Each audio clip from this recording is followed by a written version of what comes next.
Just look at these three images. A yogi with his arm held skyward for decades, another twisted in still intensity, and the third seated in silence holding Moola Bandha, Udyana Bandha and Jalandhar Bandha all together. Now you might ask, what are they doing and what's its significance? Now before answering, imagine a dam holding back a vast river. At first glance, it seems to be a block, a stoppage, but in truth, it is precision. It's intention, because when the gate opens, the surge is powerful, directed and transformative. Now in the same way, our body holds rivers of energy. But unless we learn how to dam, redirect and release them, they simply spill in all directions, wasted, scattered and unnoticed. And this is where the ancient science of bandhas come in. The inner locks. Not any physical lock, not any rigid technique, but conscious seals drawn deep within the energy body that shifts the entire geometry of how prana flows through you. And so this is not mere posture, this is an ancient science. So now you all might have come to know that these all three are performing bandhas, that is locks that hold the energy, not only the physical body. And if you are initiated in Shambhavi Mahamudra, you all might be aware of Mahabandha. So let's explore this ancient technology or ancient science that leads not only to physical mastery but to alignment of mind, body, energy and in a way the life itself.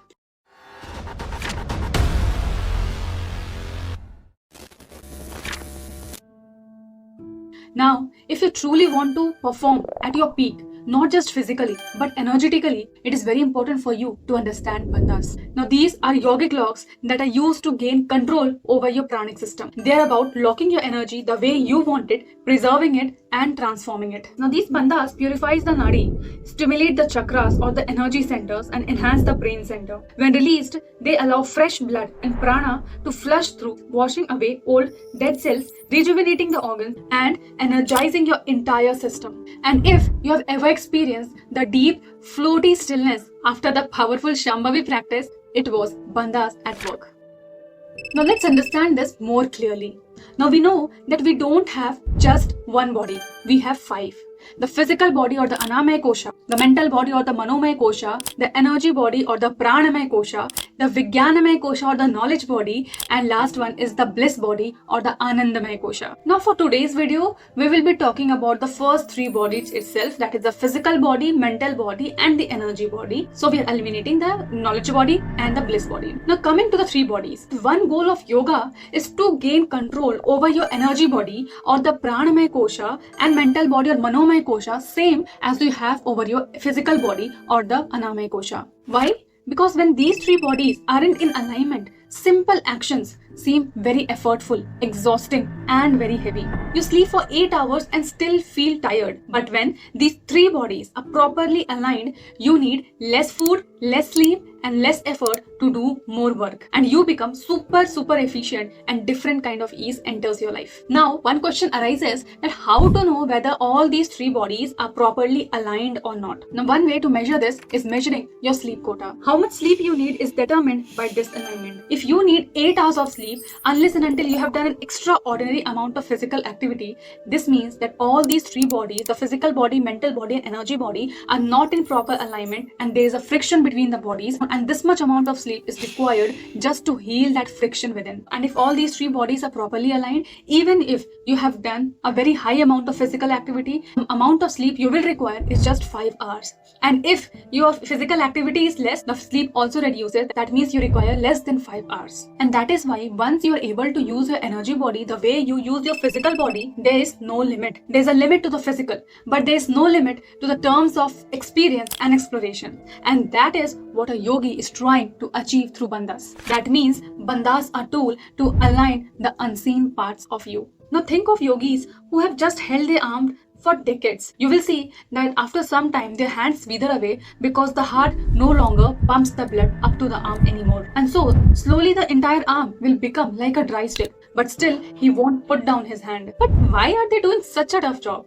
The idea is just to hold bandhas so that they can go beyond their physical and mental limitations. Yes, this lock, the bandha, takes them beyond their mind and body. Similarly, when you are holding a bandha while performing Shambhavi or any other yogic practices, you are simply training your body to go beyond the limitations of mind and body. You are simply teaching your system to go beyond the limitation. You start tasting life not just as mind or body.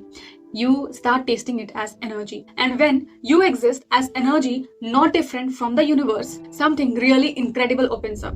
Union, perception, and realization. And that's why yogis across ages have employed bandhas, not for health alone, but for transcendence. And from scientific point of view, research published in Journal of Body Work and Movement Therapies has shown that Mula Bandha improves the pelvic floor stability and awareness and enhances the autonomic nervous system regulation, supporting the yogic claim of internal control and energy conservation. But still one question arises that what makes one person radiant, magnetic and spiritually very vibrant while the another seems dull? It's ojas. Bandhas help you build ojas, refined energy that give you brilliance, resilience and magnetism. And when ojas is high, even subtle realities become accessible. Your presence becomes healing and your silence becomes transforming. That means bandhas don't just energize, they spiritualize. We can understand this as there's so many things that we do to dissipate our energy and destroy the growth of ojas in us. This can be improper attitudes, negative thoughts and emotions. Various types of mental activity can also do that. Certain types of physical activity like excessive sexuality, indulgence in overeating and too much of stimulants and being in contaminated atmospheres can also do that. Now majority of us, what we do is by doing our kriyas and practices, we go on filling the physical tank, but soon after the sadhana gets over, we also go on leaking the tank. And it is because of this that it takes so long for a person. And this is where the bandhas actually come to play, that they plug all your holes. And suddenly we will see that the kind of energy that we gather around ourselves is enormous. But remember one thing, that bandhas are not like some casual gym practices. They must be learned from proper guidance, not from random YouTube videos. Because when misapplied, they can confuse the system rather than heal it. So if you feel drawn to explore bandhas, find a teacher, not any tutorial. And finally, at last, I would like to say that we have tried to fix the external world in every way. But in reality, true transformation actually begins from within. As Sadhguru says, when your friction is reduced, the same power can do much more. And bandhas work in that line. They reduce your inner friction. They make you ready, not just for life, but for liberation. And if you are seeking more balance, more power, more insight, perhaps it is time to align your inner locks. So if you want to truly explore how bandhas can change your life, you can step into Shambhavi and take the journey inward. And finally, if this video added meaning to your life, do like, share and subscribe and leave your thoughts below. And remember, we just don't need to stretch our body, we also need to hold our energies too. And with this, ending up to next, stay safe, healthy, happy and namaskaram.